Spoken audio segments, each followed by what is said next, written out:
Welcome back to the Daily Bread Bible Study. This is day 118. We are looking at the beginning of First Chronicles in First Chronicles chapters 1 through 2.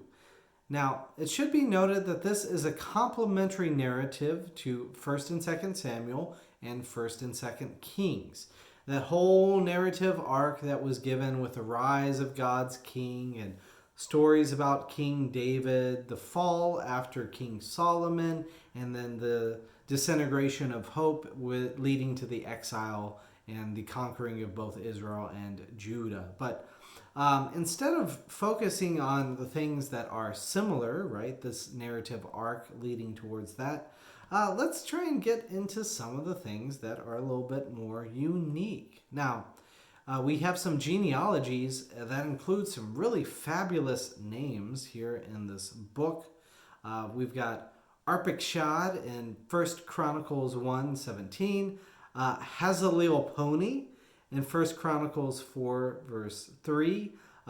So all of these names and descendants are just, they take a lot of work and energy to figure out. Now, there are some notable names here in the First Chronicles chapter 1 chronicling of names.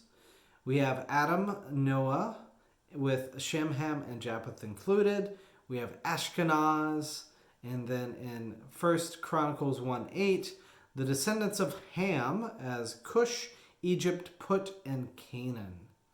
We see Cush is the father of Nimrod and Assyria, the bad guys who will take off Samaria and end the line of Israel, the kingdom of Israel. Egypt is pretty clear, it's Egypt. Canaan are all the people who oppose the Israelites from inheriting the promised land, including the Jebusites, the Amorites, the Girgashites, and the Hivites. Shem was the father of the Arameans and consequently Abraham, the wandering Aramean who was my ancestor. We see Esau, therefore the Edomites. Now it's interesting, there's not a mention of Lot, the ancestor of the Moabites and the Ammonites, who also becomes agents of King Nebuchadnezzar of Babylon, leading up to the exile of Judah. We see the name Abraham, Isaac, and Jacob, of course. And a woman named Timnah is mentioned in verse 39. She becomes the mother of the Amalekites, again, people that the Israelites fight against. Chapter 1 ends with the clans of Esau and Edom, and then chapter 2 fittingly concludes with the clans of Jacob and Israel.